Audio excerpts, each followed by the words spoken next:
What's going on, Tan and J Man Show Nation? It's Monday night, January 12th, 2026, and I'm back. Pumped to be here tonight.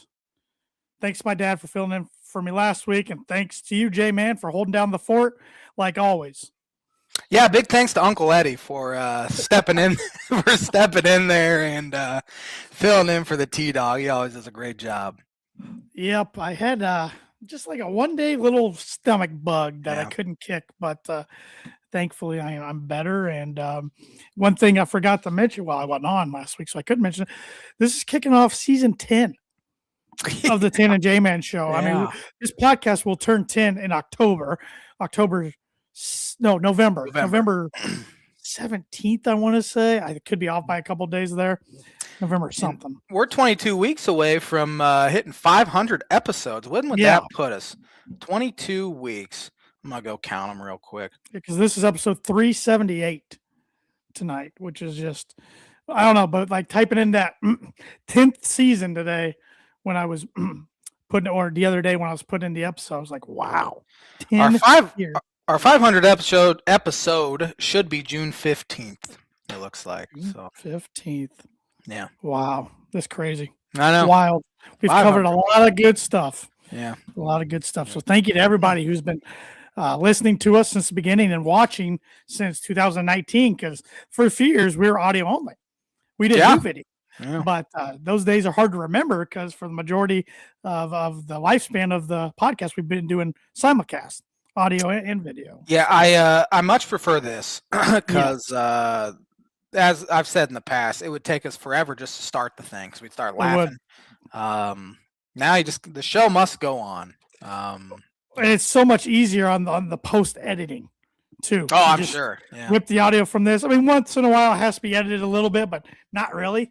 Usually just, especially since, it got the intros and outros plugged in, you just rip it and export it and go. Whereas at the beginning it was have to input the intro and get the audio levels, input the outro. But that's how you learn. That's how you learn. Yep. So I do have some birdie bogey for you this week. Perfect. So last week was a toughie. My goodness. Thanks. That was a good one. Yeah, that was a good one. Toughie tonight. It's not.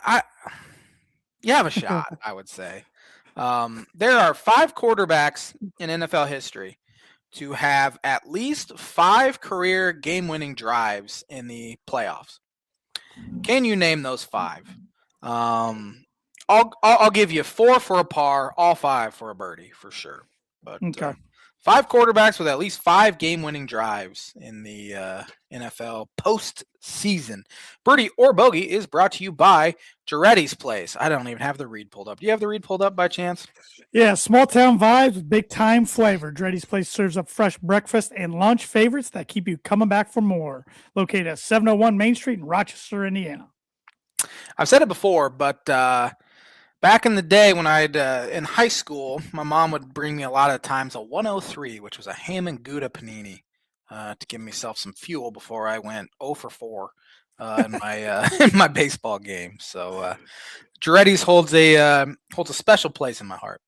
Well, yeah, and they got good specials going on all the time. This past week, Thursday through Saturday, had specials. They had a crab po' boy, which my uncle got Friday for lunch. It looked really good. They also had the cowboy burger, which is right up your alley. That was juicy burger topped with melted cheese, crispy bacon, crunchy fried onions, and smoky barbecue sauce with classic fries. Appetizers and sides for the week. You had jalapeno poppers, which I've had some of those there. They're really good. Sweet potato fries, also fried green beans.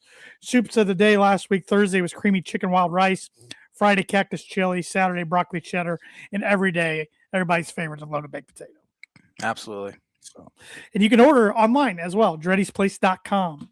So you can order for pickup or delivery. Man, where was that when I lived there?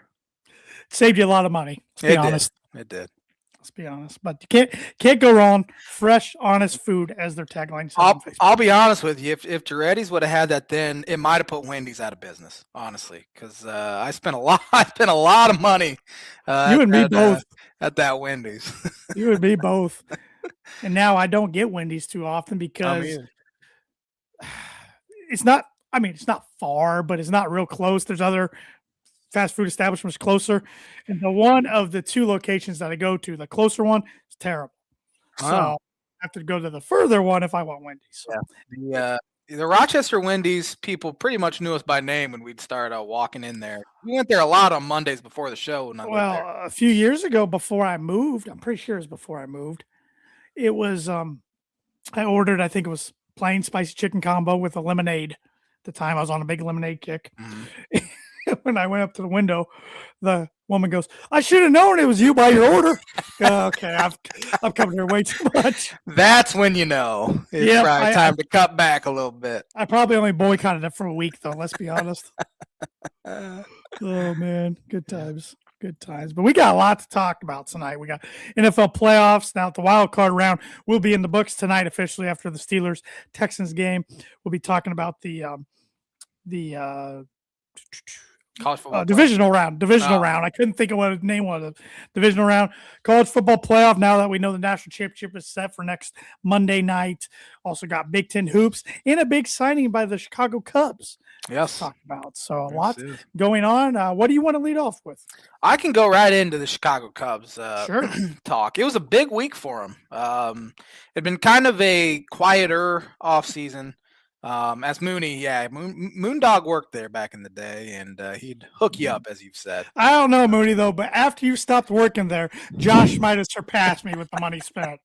Yeah, I was going there frequently, embarrassingly, too many times. But Cubs big week. As I said, quiet off season.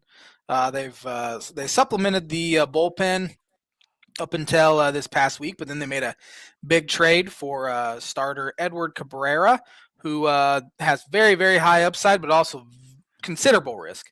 A lot of risk. I mean, he's often injured on the injured list all the time. However, if he can just stay healthy, he has electric stuff. I mean, he throws 98, 99 with a sinking fastball, and then he throws a 94 to 96 mile an hour changeup. That is just out of this world ridiculous. And he finally started to put it together last year, and then he got hurt again. So hopefully they wouldn't have made the trade if the medicals didn't check out okay. But it's kind of a wait and see, and I didn't think they gave up too much for him. They did give up one of their top prospects, Owen Casey, who came up and played some right field when Kyle Tucker was hurt in September last year and did an admirable job. But he didn't really have a spot heading into this year, and I think he comes with considerable risk himself. So I like that deal. And then Saturday night, big night for Chicago. My goodness. In the middle of the Bears game, Jeff Passan, I don't even know how to pronounce his name.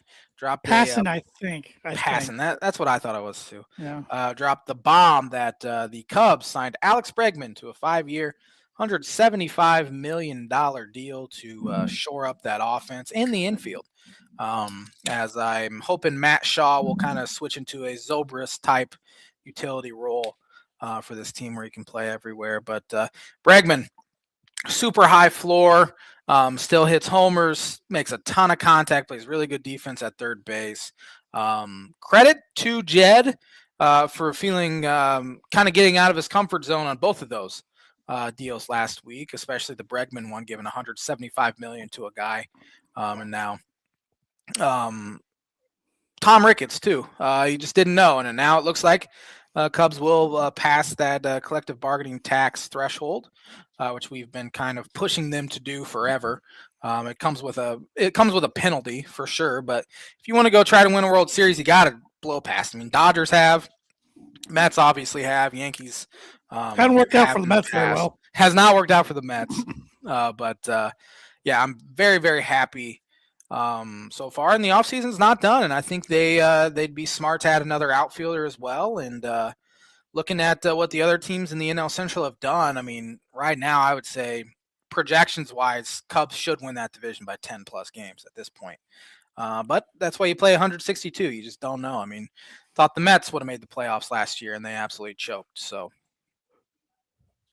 on the flip side, I know a couple Red Sox fans. Mm-hmm. And one of them was pretty outspoken on social media. He's fed up with them. Right now. Absolutely fed up with them.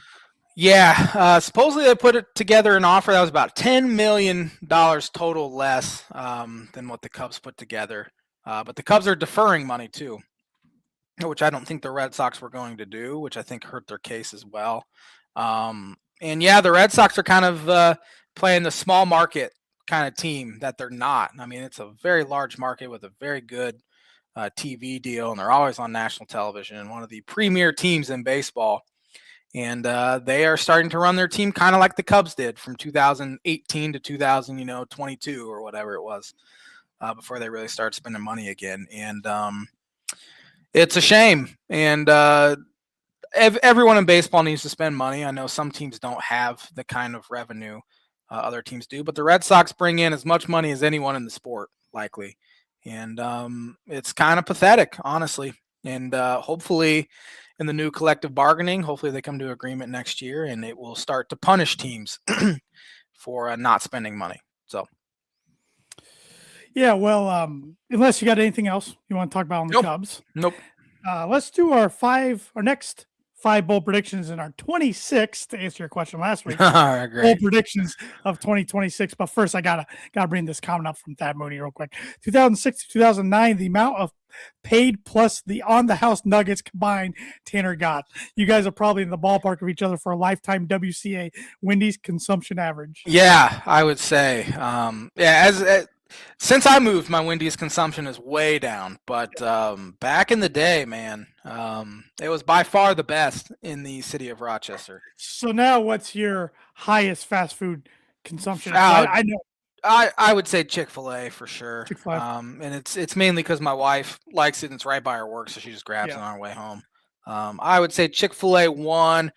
Culver's is a very close second. Love myself some Culver's. Kind of gotten away from Popeyes a little bit since we moved out to where we live now. It's a little further away, but I would say those are probably the top 3: Chick-fil-A, Culver's, Popeyes. Mine's maybe McDonald's. Mine's McDonald's 1 because my wife really likes it and it's closest to us. Yeah. 2's Popeyes. It's further away, but the amount of money I spend there is kind of embarrassing. And then 3's probably Burger King, actually. Okay. Yeah. I don't get Burger King as much as I did either. Another close option for me. So yeah, Cane's too. I forgot I should throw them in the mix. I haven't had them in a while though, but they're pretty close to me as well. You have to drive like 25 minutes to get to the Cane's. Yeah, it's not worth it. No. It's good, but I'm not doing that too often. Yeah. So I would say our Chick-fil-A is about 20 minutes from us, but again, it's right next to where my wife works. She just grabs it on her way home. Right. It's always good quality. Yep. So, all right, the next 5 bold predictions of the 26 bold predictions for 2026. I'll lead off with my first one. It's very related to what you were just talking about. I got the Cubs winning the National League. In the National League. Whew. National League. Man.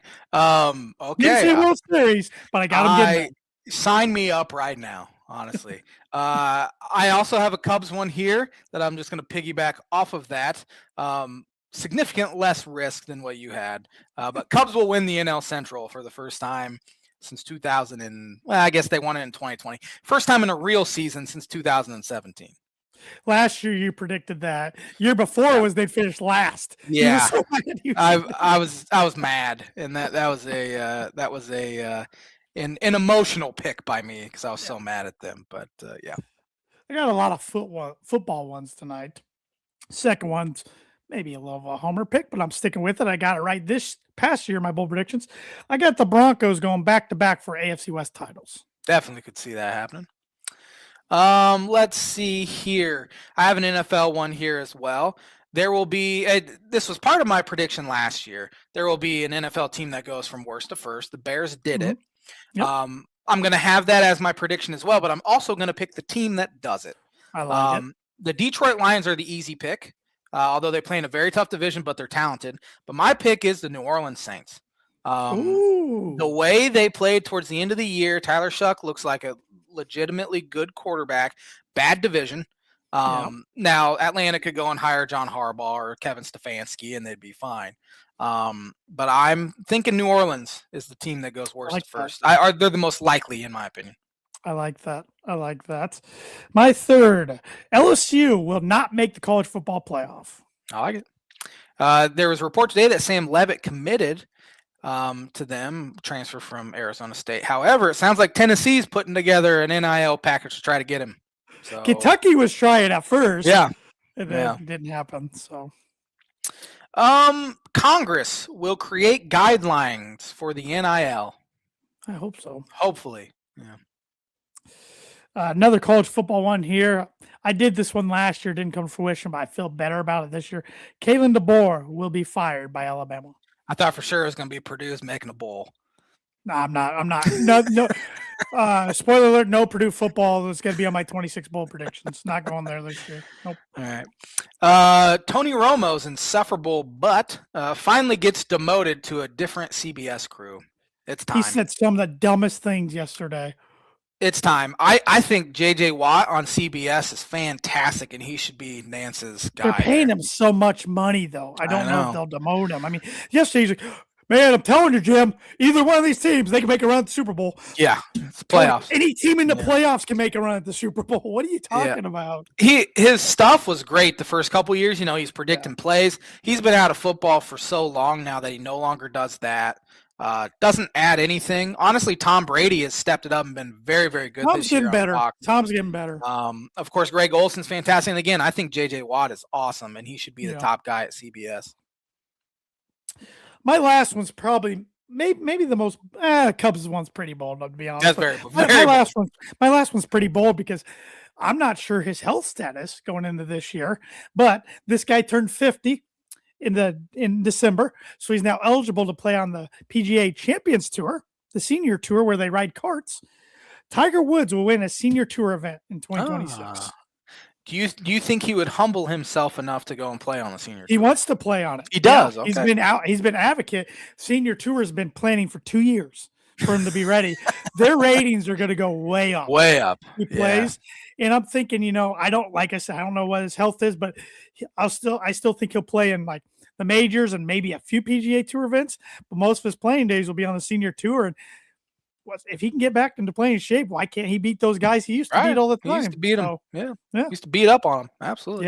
Yep. My final one here, at least half of the Final Four field will be from the Big Ten. I like it. Yeah. The teams that I think can make a run, obviously Purdue and Michigan. I think Illinois is good enough. It's probably a homer pick, but I think they're good enough to do it. I definitely think they're good enough. Yeah. I don't believe in Nebraska. I still don't. Maybe it's just because they're Nebraska, and I probably should start believing. They have a win at Illinois, at Indiana, against Michigan State at home. Like I probably should start believing, but it's just maybe the name on the front of the jersey is what's. And they came back from 16 down. They did at Indiana in the second half. They did. I don't think Michigan State has the offense. They're tough though. They rebound, they defend. They got to be able to score, and they about lost Northwestern the other night. I just don't believe in them. And I think that's about it as far as teams that can really make a legit Final Four push. But I think Michigan's good enough to win it all. I think Purdue's good enough to win it all. And if Illinois gets a favorable route, I think they could be a scary 3 or 4 seed that could potentially make a run. So. Well, yeah, and if they get there, I mean, it's in Indianapolis. Well, if say they have an incredible run and get a 1 seed, it could be almost the exact same. Yep. As the 05 because they would play in Chicago, St. Louis, and Indianapolis. Now it'd be jumbled around, but that's how they St. Louis, Chicago, Indy. I think it would be. Yeah, because it was Indy, Chicago, and St. Louis in 05. So it could have some pretty good fan support. Should that be the case? Now it's not going to happen because it'll be either Michigan or Purdue in the Midwest, likely depending on who gets the 1. Iowa State could get it too. That's a good point. Forgot about Iowa State. They're ranked number 2 right now. So there's some good teams in the Midwest. Yeah, absolutely. Sticking with Big Ten basketball, let's just jump into that real quick. Like I said, Indiana blew a 16-point lead second half to Nebraska. What do you think about Indiana right now? Like they got a big week this week, Michigan and Michigan State. I forget what order. Man, I think they play Iowa this weekend, don't they? Or is it Michigan? For some reason, I thought I saw Iowa played at Indiana. I'm going to go look it up real quick. Iowa plays at Purdue Wednesday. Yeah, they play there Wednesday. Okay. And then let's see. Iowa plays at Purdue and at Indiana. Okay. Yeah, Indiana, I haven't watched them a ton, but what I have watched them, if they're hitting shots, they're tough. Right. But they go cold, they're going to get blown out. They don't have size at all. They haven't really defended all that well. I mean, again, they let Nebraska get all the way back in it. Now, I know DeVries picked up his fourth foul with about 12 minutes left or so, and that probably played a role in that. I think they're a solid team that should compete for, be a bubble team in a sense. I think they're a very classic bubble team that will, depending on how their February goes, will either be in or out. I think they're probably be around that 9 or 10 seed line if the season ended today. So I'm sure I they're not don't overly know. comfortable. Right now, I don't think they're in They're because not of in. they don't have a quad one win. No, I don't even know if they have a quad two win. Kansas State at home, maybe. Marquette's not. No, Marquette's not even No, close. I don't know. I mean, they just don't have the wins right now. Yeah, their non-con was weak. I mean, the best team they played in the non-con was Louisville, and they handled them with ease in Indianapolis. They played Kansas State at home, beat them, but Kentucky and they did play at Kentucky, but they did lose. I forgot about Yeah. that one. But Kentucky's down. I think Lenardi has them as one of his last teams in at this point. Inexcusable with that roster. Yeah, the most expensive roster in college basketball, which really highlights how stupid and how people overreact to those the preseason exhibitions, because Purdue went in there and Kentucky blew them out. Yeah, blew the doors off. Huh? And look how different the actual season that matters is for both of those teams. But yeah, I just think that's why you got to stack the non-con with quality opponents, because that just puts so much pressure on you heading into January, February. Matt Painter always challenges his team with a brutal non-conference. Brad Underwood, same thing. Tom Izzo, same thing. Brutal non-cons, and that just gets you, for one, it gets you ready. If you win a couple of those games, you're in great shape, but it also gets you ready for the Big Ten slate as well. And if you're playing, Cupcake Central throughout the non-conference, you're not going to be even close to be ready to play these big-time opponents. So, Yep. It's no, you hit the nail on the head there. So they got to get some of these coming up, these big time opportunities for them. So, but Purdue, fine week for them. Took care of business at home against Washington, Penn State. Two games that the scores were closer than the games actually were. I was at the Penn State game on Saturday. First game I've been to in Mackey Arena since 2024. wow. It was a good time, but in Penn State hung in there tough, especially in the first half. They were shooting kind of lights out, wouldn't go away. But Brady Smith, 26 points, 14 assists, won another Big Ten Player of the Week award, back-to-back weeks, I believe, or maybe his second of 3 weeks. I don't know. But yeah, he was awesome. Oscar Clough had over 20 points. Fletcher Lawyer, 17. I think CJ Cox, 16. Yeah, this Purdue team is just so darn deep and balanced. They're tough to beat, especially when they take care of the ball. They only had 3 turnovers, I believe. Shot at a really good clip. The only thing they didn't do well, they didn't shoot free throws well, but in this game it didn't matter. So, but this week, Iowa at home on Wednesday, and then at USC on Saturday.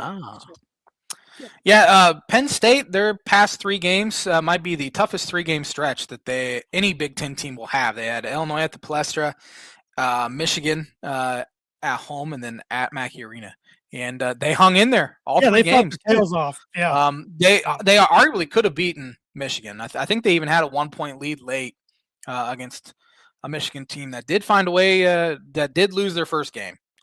Yes, they're not Saturday. going 40-0 as some podcasts were starting to predict. The way they were killing teams, though, I was wondering, man. I don't know if anyone's going to beat them, but they looked, for the first time, they looked mortal. Conference play, get you. They about lost at Penn State, as I said, and then Wisconsin in a game they really, really needed to have too.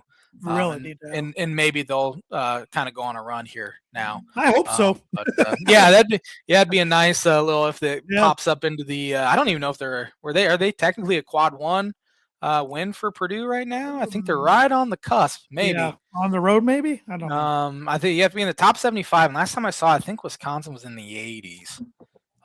But I probably shot up a couple spots to get to that, but that stuff means really nothing at this point. Right. We got a good 15 or so, 16 games to play here in Big Ten play. But yeah, Michigan State struggled with Northwestern earlier in the week, to the point where Northwestern, I think, was up 7 or 8 with about 10 minutes left, but then Michigan State came back and handled them with ease. Elsewhere around the Big Ten, Illinois won both of their games. Nothing overly exciting, I would say. The Iowa game was close. Iowa's an interesting team. They're so much different than they were under Fran. They're tougher, play much, much better defense, but they are not a good shooting team. And Bennett Sturts actually picked up his fourth foul with 11 minutes left yesterday. And from the 11-minute mark to the time they put him back in with, I think it was about 4.5 minutes left, Iowa was +8 with him off the court. And I was talking to my uncle, who's a big Iowa fan, and he said a lot of times when Sturts is in there, his teammates just kind of wait around for him to do something. Yeah. And so he goes out and they have to kind of run their offense more, and it worked better than with Sturts on there. Now, I credit Kylan Boswell for shutting that water off. I mean, Sturts went 5 of 17 from the floor, turned it over a couple times. But they're an interesting team who has a very big week. They're not going to win in Mackey Arena, but a massive, massive game really for both teams on Saturday at Assembly Hall. I think both teams really, I think, will be fighting for a bubble spot, and it could be the difference between making it or not making it here for them this weekend. It'll be interesting to see what that home environment's like, because a lot of their crowd might be down in Miami. That too. Yeah, Even though too. I just heard on the news, most ticket sites have minimum get in the door prices at $3,000. Lower level up to $25K. Of course, I've been to Hard Rock Stadium a number of times now. It's a beautiful stadium. I absolutely love going there. It's one of the smaller NFL stadiums. Mm-hmm. I think it holds 60 to 65 or so. Supply's not as big as what it would be if it were at, like, I don't know, the Rose Bowl or. In Miami, even though there's a lot of bandwagon fans there, they're going to nab up quite a few because it's Miami and Miami. So. It still wouldn't surprise me if we see at least a 50-50 split, though. Sure. Because, as you said, Miami is a very bandwagon. If they're even 9-3, you see barely anyone showing up to games there. Would you pay it if it were Purdue? I would think about paying the minimum to get in the door. I would think about it because, I mean, I was talking to somebody the other day. I'm like, if Purdue ever makes college football playoff, I might at least have to try to get to that first one, wherever it is, the first game, assume they don't have a bye, because it does look fun. Like, and I was talking to, I knew a few people who went to, one of my coworkers went to the Rose Bowl and the Peach Bowl. I don't think he's going to the national championship game, but I could be wrong. He said when he was at the Rose Bowl, they didn't see a lot of Alabama fans, but a few of them he was talking to, and they're like, you have to pick and choose as an Alabama. I mean, they've been there so many times. If you follow them completely all the way through every time, I mean, that's just tons and tons of money. So and that they had a couple losses, so they're probably not going to win it anyway. So I'm not even going to go. Yeah, that's interesting. Yep. So and the couple he talked to at the Rose Bowl, they got tickets late because they didn't even think they beat Oklahoma. Yeah, type of thing, but so it'll be interesting to see what the environment's like at Assembly Hall against the Hawkeyes. I mean, I'm sure it'll still be a good environment. But, I mean, honestly, guys that are at Miami, I'm sure they're selling secondary market, so I'm sure it'll be a sellout anyway, or pretty close to it. So. True. Yeah. Good point. Any other Big Ten hoops thoughts? Trying to think what else happened this week. Oregon had a better week. Yeah. Nebraska, as we said, won a couple. Ohio State went 2-1, I think. They lost at Washington. Did they lose that game? They won in Oregon though, and then they went 1-2 because they lost at home to Nebraska on Monday last week. Close Northwestern's probably the worst team in the Big Ten. It's Nick Martinelli and not a whole lot else. They lose on the road at Rutgers, which is a bad loss. But then they host Illinois on Wednesday, and that's been a place where Illinois lost 3 in a row there. Students will be back, I assume. I don't know if they'll be back. I think most colleges will go back this week. Most, not all, though. I'm going to the Illinois game Saturday, and I'm pretty sure this is the last game without students, which is very late, which stinks because last year is almost the exact same game at home where they lost to USC. No students, 11 a.m. tip. But I don't know. But it'll be rocking at Northwestern, and there'll be a lot of Illinois fans there. And hopefully this year should be different, you'd think. But yeah, other than what we've kind of hit on, I didn't watch really any other teams around the nation this week, I've been so so bad at watching stuff I outside of have it. I have Even too. outside of Purdue, I haven't watched much. Like it just, Yeah, I don't know. I haven't really either. I've pretty much just watched Illinois. Like Minnesota beat Iowa earlier in the week at the barn, and I watched a good majority of the second half of that game. I don't know if I've watched a minute of Purdue play since the second half against Alabama. Maybe I watched a little bit of the first half when they played Iowa State, but other than that, I Mhm. haven't really watched them. Yeah, Um, big showdown coming up next Saturday. yeah, and if Illinois can take care of business this week, it's a potential top 10 matchup. And Um, Illinois might get them at the perfect time coming off a West Coast swing. it's Mackey Arena. They I know, but Purdue sometimes when they face a team that's ranked in the top 15, they ramp that crap up. So yeah, sometimes. But I'm not overly looking forward to that, nor should I it's the only time. be It's the only time ever. they meet, unless they meet in a Big Ten Um, tournament or NCAA yeah, tournament. and there's a good chance Illinois 16-3 coming in, Purdue's 17-1 or something like that. There's a So good chance, so it'll be a very hyped matchup sure. for sure. Of course, that depends on if Illinois can take care of business at No, Purdue's got Northwestern, to take care of business too. I and mean, they got then 3 games in between that. I mean, they do. I'm not, Um, you know, Illinois has Washington at home next week, Minnesota at home Saturday at Northwestern. So on yeah, paper, sure. they should be able to take care of those three. But Yeah, we'll see. yep, Basketball's weird. yep. I'm glad they're getting that game out of the way early instead of in March like last year. Whereas I think it was the last regular season game, wasn't it, for both of them? It was like Yes, a Friday night right before the Big Ten tournament. yes. You got to wait all year to play them, and then it was a big time matchup. Luckily, Illinois was Mm-hmm. able to come back and win. Been Yeah, living because off that the high for 10 months. year before they played late. It was late February, early March at Illinois. Yeah, yeah. So, yeah, And then the year before that, the year before that at Mackey was the final regular season game as well. So they've in the past 2 games at Mackey have been very, very close. Purdue gotten off to 20-point lead in each of them, and Illinois was able to scratch and claw storm back to back. make it Yep. a one possession game with about 10 seconds left, something like Mm-hmm. that. So Mm-hmm.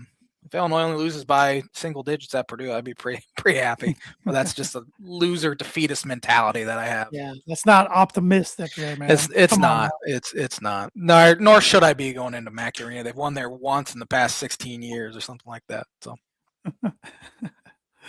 Well, you want to get educated I do always. today and learn about some sporting events that have happened on January 12th. Let's see here. On this day in 1946, the NFL champs, the Cleveland Rams owner Daniel Reeves, announced his plans to move team to Los Angeles to avoid having to compete with the incoming AAFC Browns team. It's a different day back in the 40s. Different day. On this day, 1958, the NCAA added the 2-point conversion to scoring system. Nice.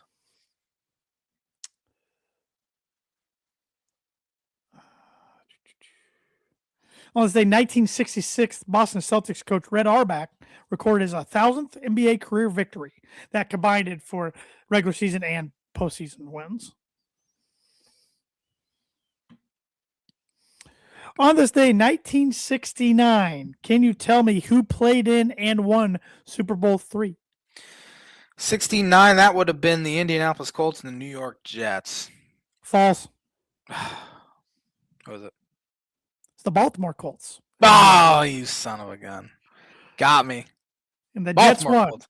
I should 16-7. I should have just said the Colts and the Jets. That's Yep. what yeah. Who was the MVP? I would say Joe Namath, Broadway Joe Joe. Willie Namath. Yep. On this day, 1975, who played in the Super Bowl? I do not remember what Roman numeral that is. 75. Well, if three was in 69, Yeah, that's what I was thinking. that'd be Then 9 9, years Super later, Bowl 12. 9 or 10 12. or 12. It'd be 12. 9 or 10. 9. 75. It's only 6 years. Oh, I was thinking it was 66. Yeah. You're right. No. You got it. 75. I would imagine it's probably Cowboys Steelers or something. You got one of those teams. Cowboys. Steelers beat the 6. Beat who? Vikings. Oh, Vikings. That makes sense. Steelers beat Vikings. Who was the MVP? Bradshaw. Lynn Swan. Franco Harris. Franco Harris. Yep.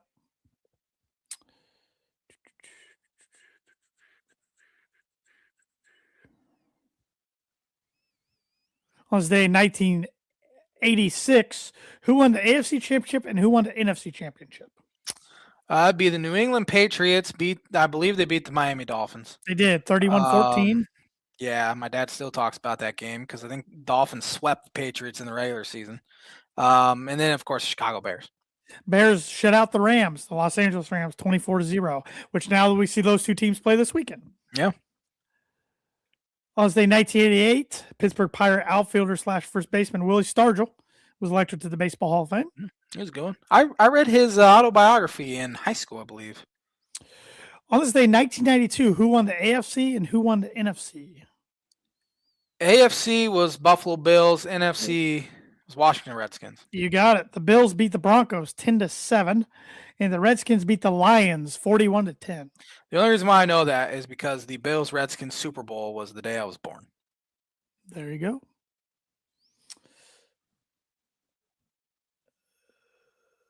On this day, 1997, who won the AFC and the NFC? 97, that would have been the Denver Broncos won the AFC. Nope. New England Patriots won in 97. They beat the Jaguars 20-6. Green Bay Packers. They beat the Panthers 30-13. All right. On this day in 2006, Mark Messier got his number 11 jersey retired by the New York Rangers. On this day in 2015, who won the College Football National Championship? 2015, would that have been? First year of the playoff. First year of the play. Was that Ohio State? Number 4, Cardale Jones beat number 2 Oregon 42-20. Cardale Jones versus Marcus Mariota. Also on this day in 2013, something happened in Denver that I'm not going to talk about. Still think about it way too often. And that's going to do it for the On This Day segment, which is brought to you by Blue River Digital. Blue River Digital is a full-service smart marketing agency. They help businesses simplify marketing and grow with intention. Their focus is on systems, strategy, and long-term results, not hype or one-off tactics. They offer digital marketing, website development, graphic design, printing and direct mail, signage and vehicle graphics, corporate apparel, promotional items, and AI and automations.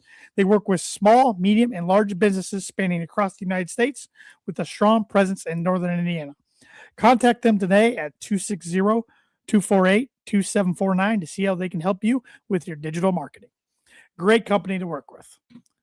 Great company to work with. All right, Jay, man. Before we get into football talk, I got blind rankings for you. All right. Which is football related. So we saw Brandon McManus have a pretty tough day. Tough night. For the Green Bay Packers, missing 2 field goals and an extra point in a game they lost by 4. So I got 5 different Miami Dolphin kickers. Oh, boy. I want you to blind rank them on who you want taking the game-winning kick in the playoffs. if you know, Dolphins kickers have stunk my entire life for the most part. Got a lot of interesting ones here. But I'm starting off with one who was a Dolphins kicker for 155 games from 1997 through 2006, Orlando Mare. Orlando Mare, he was a good kicker. He was at one time, before kickers got really good, the all-time leader in accuracy. Struggle with that one. And now he's no longer. I think he was like 37 for 43 one year or something. I'm gonna put him at number 2. Number 2. All right. I mean, there's some decent options here to pick from. I'm trying to pick for some that have played a decent amount of games, of course. So going with a kicker who played for 76 games for the Dolphins from 2008 to 2012, Dan Carpenter. Dan the Man Carpenter. One of the biggest kicks in Dolphins history, not Dolphins history, one of the biggest kicks of my lifetime came when he was a member of the Buffalo Bills. He missed it in overtime and gave the Dolphins an easy chance to go down, make a field goal, and make the playoffs because of that one. I'm gonna put him at 4. Wasn't a big fan of him. Yeah. This year's Dolphin kicker, Riley Patterson. He had the best season a Dolphins kicker has ever had. He's an inexperienced guy, but I think he went like 29 for 31 or something. Doesn't have the strongest leg. 27 for 29. 27 for 29. Okay, I knew he 34 for 35 on extra points. Yeah, he had a good year, pretty consistent. Wasn't tested all that much in big moments. I'm playing 5 just because of only 1 year. This guy was only a Dolphin kicker for 1 year in 2017. Cody Parkey. Oh boy, 3. Yeah, he actually had a good year with the Dolphins that year, and then of course he goes to the Bears, and he's known for the double doink. But he had a pretty good year in 2017. I'm gonna put him 3. Put him at 3. So you got one. Is number 1 left? Number 1 left. Number 1 left. All right. Well, I think you thought I was going with a certain guy who kicked for 116 games from 2018 to 2024, Jason Sanders, but he's not an option. I was hoping he's not an option. So we're going with the kicker in 2013 and 14 for 32 games, Caleb Sturgis. I have to put him 1. Yes, you do. He was the worst kicker in Dolphins history, so that one really backfired. I was hoping Sanders was going to be there. Sanders has 6 been for 13. Yeah, he was bad. In fact, my dad and I went to a Dolphins game in New England, in Foxborough, and Dolphins drive all the way down there. They get the ball first, drive all the way down there, go to take a lead against Tom Brady. He gets it blocked. It gets ran back for a touchdown. The place is up for grabs. You can barely hear yourself think. That's my lasting Caleb Sturgis memory. He was actually they took him in 71. I read that wrong. That was from 50 plus 6 for 13. That checks out as well. Yeah. 55 for 71 is not very good though. No. Especially with how good kickers are today. 77.5%. Yeah, he was like a 5th round pick too. Jeff Ireland used a 5th rounder on him, and he was brutal. I was hoping you were saying Sanders. Sanders missed all year with an injury. He's still with the Dolphins. He just hurt all year. Somehow a kicker got hurt. But Sanders was a guy who I don't remember him missing a clutch field goal. He'd miss them in the second quarter and tick you off, but he always hit the clutch ones. Re-rank, I'm definitely putting Mare at 1. I'm gonna put Dan Carpenter 2, Patterson 3, Parkey 4, and Sturgis 5. It's fair. Good list though. It's been bad. I almost pulled out Jay Feely just because he's on TV. Yeah, he was there for I think 1 year, and they were 1 bad year, that year. 16 games, 2007. Yeah, Shane 1 Graham in 15 was there for only two games in 2011. Nate Koenig for 2 games in 2012. Don't even remember that. Andrew Franks almost pulled him out. Yeah, Franks hit a clutch one in that same game that I was talking about that Dan Carpenter missed. They come down there, and stupid Tannehill throws in the middle of the field. It was 4th down. They had to rush old Andrew Franks on there, and he got the kickoff with 1 second left, nailed a 54-yarder to send it to overtime. So I forgot about Andrew Franks. He stunk too. I think he's an accountant now. He was in the NFL for 2 or 3 years, something like that. But, I thought about being a real jerk and naming a guy who played for the Dolphins from 2004 and 2006, but only attempted 1 field goal. He's 1 for 1. Wes Welker. I remember that one. It was like a 30-yarder. I do remember that. 29 yards, I believe. So 29 now. Yep.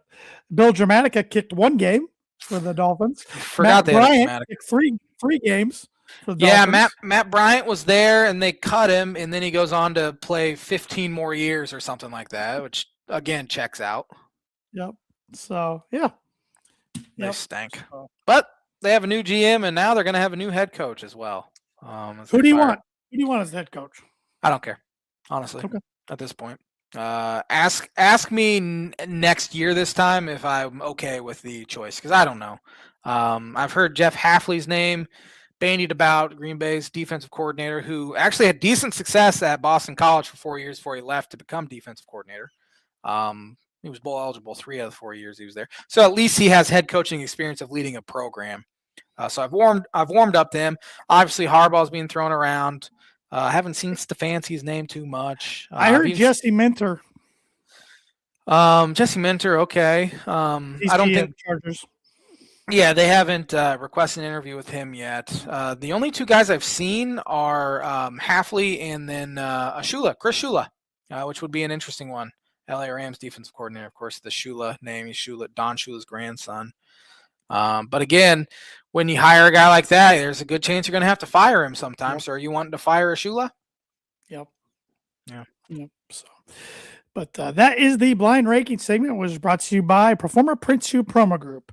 If you're looking for a trustworthy, dependable resource for next trade show, company picnic, or sales meeting in 2026, Performer Print Shoe Promo Group is over 50 years combined experience in promotional products and commercial print. They strive for fast and efficient response to all your print needs, so you need to look no further. Let them be your one-source print and promotional company today by giving Barbara Van Weinsberg a call at 574-210-3815. All right. College football, real quick. We know the national championship is set. Indiana Hoosiers, 1 seed. Miami, Florida Hurricanes, the 10 seed. Third year in a row, no SEC in the championship. Yeah. So Miami won a classic over Ole Miss, and Indiana put an absolute thumping like they have on everybody lately against Oregon. Yeah, the Miami game was fantastic, back and forth, and then Carson Beck runs it in for a touchdown to win the game. They also got away with the pass interference there on the Hail Mary, which it stinks. They're not going to call that in that time when they would any time other than the final play of the game. But it is what it is. Probably didn't mean a whole lot anyway. But Miami's in after a lot of people said they shouldn't have been into the playoff at all. So credit them for they got a nasty defensive line. They do, and they have a big offensive line. They run the ball well. Not a believer in Carson Beck, but he made enough plays to win. And Malachi Toney's a stud as well. He's got a lot of speed. Ton of speed. Indiana's just bludgeoning teams. First play of the game, pick six. Yep. And that just kind of set the tone. Oregon was able to go down and score to tie it, but then after that, it was just an absolute buzzsaw. Have they put a line out for that game yet? Whatever it is, hammer Indiana, which is we've talked about it so much. It's hard to believe. It's like I'm still. I keep thinking I'm having a nightmare. I can't. I know. mean, it's just, and they're killing in the portal. 8.5. Indiana 8.5. That's way lower than it should be. It should over under is 48.5. It should be closer to 15.5, I would think. I would be right now shocked if Indiana doesn't win handily. Just with the way they've been doing. They just seem like a team of destiny. We're going to see an Indiana National Football Championship in the year 2026. I'm ready for next Monday to be the worst sports night of my life. Yeah. It would be. I'm sorry. I've seen Indiana basketball. I was young. Saw them lose the national title in 2002. Seen Notre Dame get there twice and lose. Mm-hmm. But this one, because I'm already prepared for them to win. So, yeah. You might want to save a PTO for that entire week next week. Luckily, I work remotely 4 days. That's a good point. I don't have to put up with it too bad. Everybody's been pretty good. I couldn't believe though the amount of coworkers I have Friday. Like, you're rooting for IU tonight, right? And they're like dead serious. Seriously? I'm like, no, I'm not. Why? They're from Indiana. I'm like, who cares? You don't get it. Like, no. What does IU winning do for me? Nothing. It only hurts. Purdue's got to recruit against them every year. Yeah. They play them every year. There's no hindsight in Indiana winning this for me at all. Yeah. Nothing. Who cares if they're from your state? You think I'd root for Northwestern in anything? No. Heck no. Yeah. Makes no sense.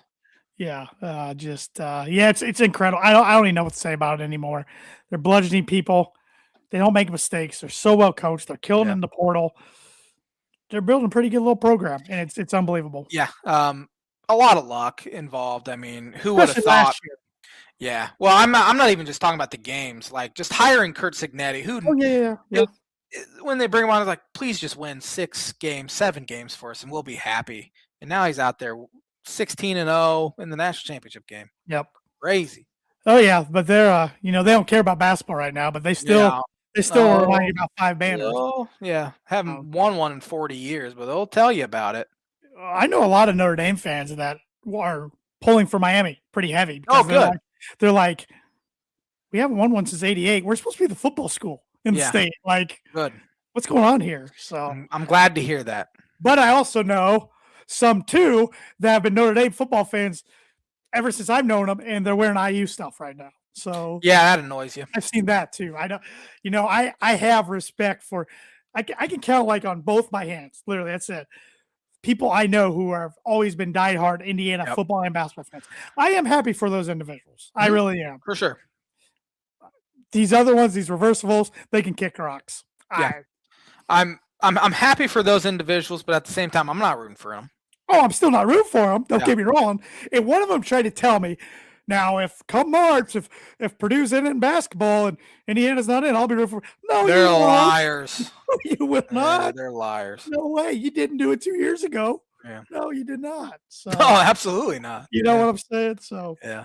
Oh man, but yeah, we'll talk more about it next Monday. Which, I mean, that's the game itself. But Yep. NFL playoffs, though. Big. What was your any big surprise for you? I wouldn't say there was any big surprises. The games were awesome, though. Oh, fantastic! Up until last night's game, that was a even snoozer. last night should have been closer than it was. But. Yeah, I mean, it set the tone. First game, LA at Carolina, where Carolina, man, I was shocked because I thought LA was going to go in there and smack them, especially after LA got Carolina. Up. What two scores? Yeah, I'm like Carolina, go home. Yeah, go home. Especially after Carolina beat them so easily in the regular season, I thought LA would come out and really handle them. But man, Carolina had the lead at the 2-minute warning there, and Matt Stafford made some great plays. But then the game of the weekend, maybe the game of the year, on Saturday night, Green Bay Packers and Chicago Bears. Bears have done it now 7 times. They've come back in the fourth quarter and won a game. That's a good culture there. They need to start off a little faster. The play of the game, though, was that little ball that Caleb Williams floated up on fourth down that somehow just got it off too before he got hit in the leg. Just got it. If obviously if they don't complete that, it's over. Right. It's a 12-point game at that point. 4.5 minutes left. Some are calling it best pass in Bear history. Could be. It's hard to argue. Could be. Yeah, it was perfect throw. Especially with the game itself, what happened after that, and then the Bears found a way to get a stop, and then found a way to get another one after they took the lead. So Bears almost, I wouldn't say a team of destiny, but it feel pretty close to it. And I'm gonna get roasted. But I find them, they're very entertaining to watch. I find them very easy to root against them. Oh yeah, because definitely. I think Ben Johnson's extremely arrogant. I think their players are extremely arrogant. Yeah. Grading the cheat, I get it. The Packers have owned you for a long time, and you've had no reason to celebrate. But grading the cheese, F the Packers in the locker room, you play them twice a year, boys. Yep. And now LaFleur's probably coming back. Yeah, they're gonna be ready for him next year. NFL needs that juice, though. We need the need it. So, but yeah, sports have turned into too much buddy.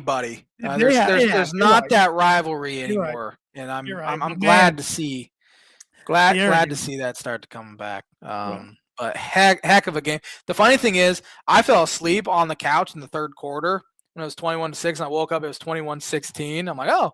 Cool. I checked my phone. Cubs assigned to Alex Bregman. I missed that. And then the Bears play a heck of a game. So heck of a night in Chicago. I think the Bulls and Blackhawks both won too. The Bulls definitely did because, in fact, Io DeSumo for the Bulls had over 20 points, and they were interviewing him, and he asked what the Bears score was. He says 21-6, and he goes, "Watch him come back." And they did. So he walked into the arena wearing a cheese grater on his head because, of course, he's a Chicago kid anyway. Yeah, big night. It's a rare good night for a Chicago sports fan. And then the White Sox. Womp, womp, womp. Yeah. There's White Sox are sitting there. I heard a story about the cheese graters that everybody's been wearing. That company used to make the cheese heads, got a cease and desist from the Packers. So in response, they started creating the cheese graters. So that's funny. Good. Pretty that's good. Good stuff. Pretty good. But that game was good. Bills Jaguars was entertaining. Very good. Bills found a way to get it done, and Trevor Lawrence had a chance for a legacy drive in first play, throws a pick to end it there. Stared his receiver down, but Yeah. Gabe Davis torn ACL. Is that what happened? ACL for the Bills. So I saw when it happened, and they said his knee was so swollen they couldn't even really do any imaging last night. So they reported today torn ACL. Right. So. But it sounds like Curtis Samuel and Ed Oliver practicing. So all right, get those two guys. Interesting. The Niners game was also good. In fact, I think the first 4 games over the weekend, the team that had the lead at the 2-minute warning did not win that game. Incredible. It is incredible. What Kyle Shanahan is doing. And Robert Saleh, DC, it wouldn't surprise me if he's a head coach. I would love if the Dolphins interviewed him. He's tough. With all their injuries, unbelievable coaching job. Absolutely. But probably the best of his career, honestly, because I think people thought coming into the year, if they have a rough year, maybe it might be a change of scenery toward it. He saved himself for sure. Yep. Tonight, Steelers-Texans, who do you like? This will be the J-Man's Book of Prediction of the Week. The Pittsburgh Steelers have won 21 straight home games on Monday Night Football. Wow. Which is crazy. That ends tonight. Houston Texans beat them. I just think they're tougher. That defense is nasty. So give me Houston. J-Man's last game?